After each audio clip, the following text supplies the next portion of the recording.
청주 테크노폴리스 3차 확장 사업이 자금 대출로 본격화됐습니다. 2024년 말 마무리가 목표인데 주민 보상 등 과제도 많아 추진에 난항이 예상됩니다.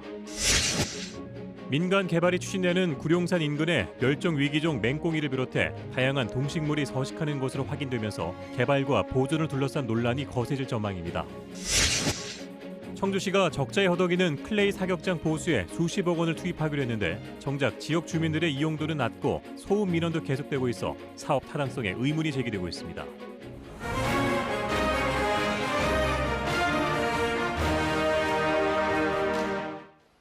시청자 여러분 안녕하십니까? 9시 충북 뉴스입니다. 청주 테크노폴리스 3차 확장 사업이 본격화됩니다. 계획대로라면 2024년 말 마무리될 예정인데요. 그러나 반대의 목소리가 예사롭지 않아 추진에 난항이 예상됩니다. 김선영 기자가 보도합니다.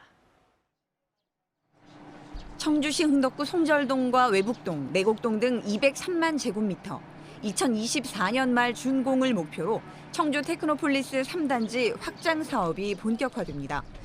2017년 1차 152만 제곱미터에 준공돼 SK하이닉스와 LG생활건강 등 지역 주요 기업들이 자리한 1단지와 현재 24만 제곱미터로 추가 조성 중인 2단지를 더한 것보다 넓은 규모입니다.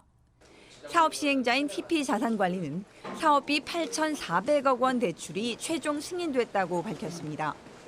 이에 따라 TP 측은 다음 달 사업 예정지에 토지 지작물 조사를 하고 감정 평가를 거쳐 11월쯤 보상을 시작하기로 했습니다.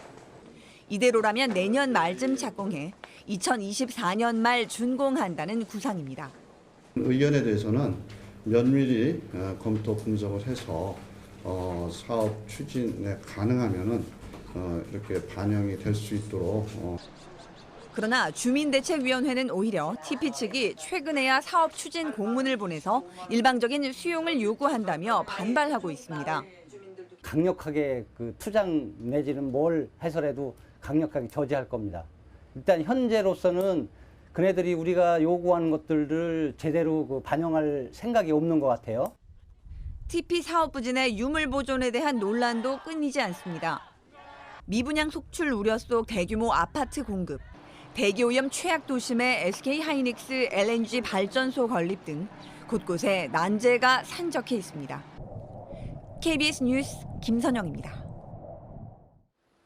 도시공원 일몰제를 1년 앞둔 현재 곳곳에서 공원 개발을 앞두고 갈등과 잡음이 이어지고 있는데요.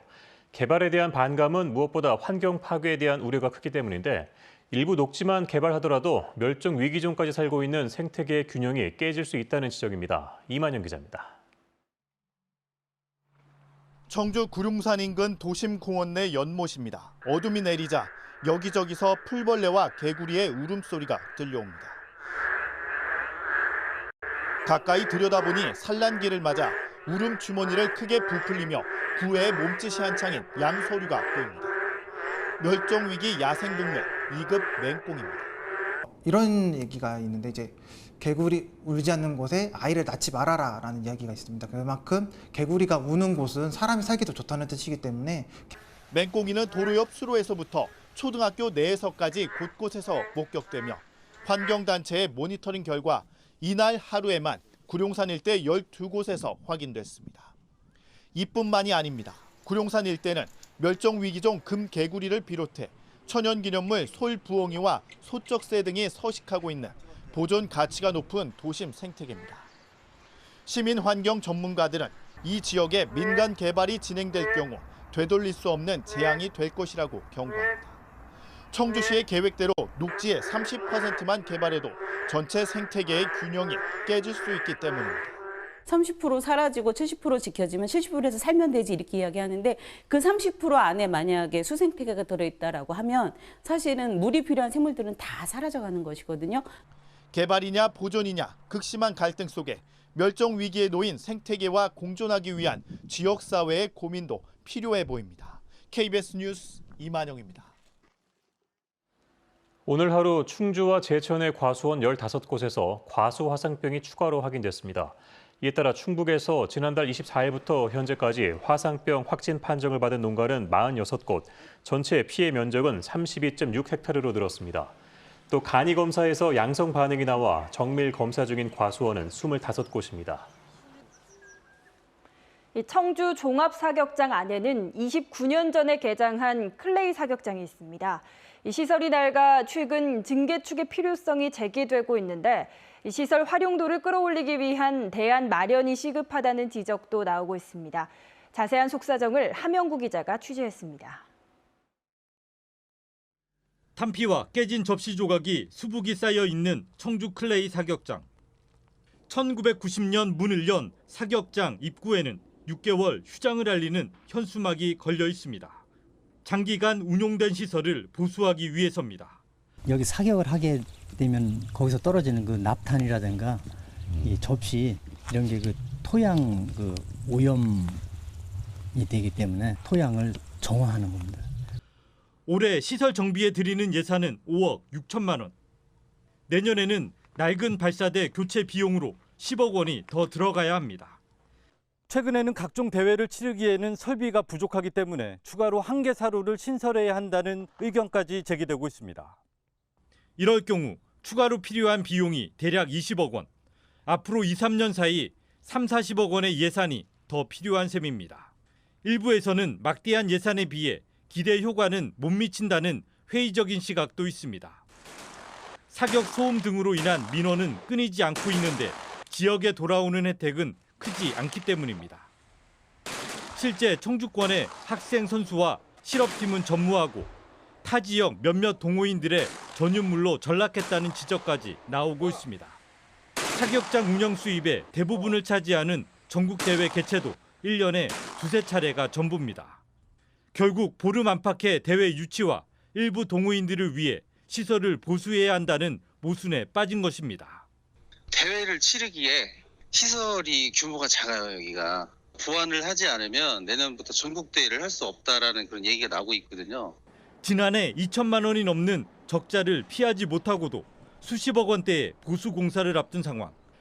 혈세가 낭비되지 않도록 시설 활용도를 높일 방안을 모색해야 한다는 목소리가 높아지고 있습니다. KBS 뉴스 함영구입니다. 충청북도 교육청이 정원 조정과 상위직급 결혼에 따른 일반직 승진 인사를 예고했습니다. 일반직 승진 대상 인원은 4급 4명, 5급 11명, 6급 32명 등 모두 97명이며 근속 승진 대상은 1명입니다. 이번 인사는 휴복직과 파견 등에 따른 인력 재배치와 장기 근속자 순환 보직 차원에서 진행됩니다. 인사 발표는 21일 예정이고 다음 달 1일자로 시행됩니다. 회사에서 지급되는 급여와 수당 등을 포함하는 통상 임금의 범위를 두고 노사 갈등이 빚어지곤 하는데요. 어느 항목까지 포함되는지에 따라 전체 임금 규모가 달라지기 때문입니다. 괴산군에서도 무기계약직 근로자들이 소송을 벌이고 있는데 통상 임금에 대한 해석과 주장이 분분합니다. 진희정 기자입니다. 괴산군이 무기계약직 근로자들과 맺은 임금 협약입니다. 급식비 등 매달 지급하는 각종 수당이 명시돼 있습니다. 시간 외 근무 수당과 휴일 근무 수당도 노사 합의로 고정액이 지급됩니다. 이렇게 정기적이고 일률적인 수당은 통상 임금으로 추가 근무 수당 등을 산정하는 기준이 됩니다. 괴산군과 무기계약직 근로자 양측은 통상 임금의 범위를 두고 법정 공방을 벌이고 있습니다. 무기계약직 근로자들은 통상 임금에 괴산군이 매달 지급한 모든 수당이 포함돼야 한다는 입장. 반면 괴산군은 노사 협의로 지급된 추가 근무 수당은 통상 임금에서 제외해야 한다는 주장입니다. 재판부의 선고에 앞서 노동부는 근로자의 손을 들어줬습니다. 노사가 합의한 휴일 수당은 법정 최저 수준에도 못 미친다며 체불 임금 3억 원의 일부를 지급하라고 지시했습니다. 하지만 이후 9개월에 걸친 치열한 법리 다툼 끝에 재판부는 체불 임금을 인정하지 않았습니다. 노사 합의로 이뤄진 자체 지급 기준이 근로기준법에 우선한다는 판단입니다. 통상 임금의 범위뿐만 아니라 노사 협의의 실효에 대한 해석이 분분한 상황. 근로자들은 통상 임금에 준한 연장 근로수당을 지급해야 한다며 1심 판결에 불복해 항소했습니다. KBS 뉴스 진희정입니다. 국회의원 친동생의 금품 수수 의혹을 수사 중인 검찰이 오늘 오전부터 청주에 있는 대기업 계열사 2곳을 압수수색하고 있습니다. 청주지검은 국회의원과의 친분을 내세워 사업가로부터 수억 원을 받은 혐의로 50대 기업인 A씨를 구속 기소한 가운데 압수수색한 업체들과 A씨 사이의 금품 거래 정황을 살피는 것으로 전해졌습니다. 검찰은 A씨가 국회의원의 동생 B씨와 의심스러운 돈 거래를 한 것으로 보고 대가성 여부 등을 조사하고 있습니다. 급식실에서 먹다 남은 음식을 동물 사료로 반출한 영양사가 충청북도 교육청 감사에서 적발됐습니다. 충북교육청은 지난 2월 한 직속기관에 대한 감사에서 영양사 A씨가 수년간 급식 뒤 남은 음식 등을 폐기하지 않고 냉장고에 보관하다 부모의 농장 동물 사료로 반출한 사실을 확인했다고 밝혔습니다. 이와 함께 A씨는 수년간 상습적으로 지각을 한 것도 확인돼 감봉 1개월의 징계를 받았습니다.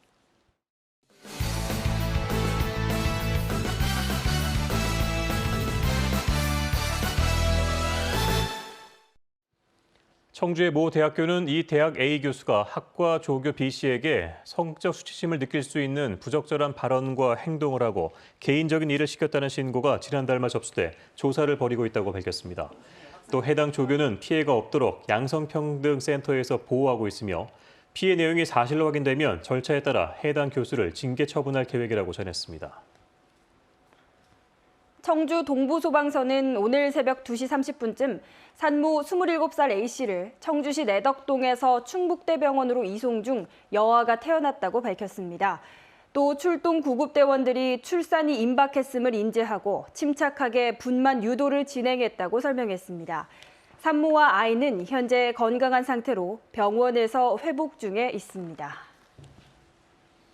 충북 뉴스 마칩니다. 고맙습니다.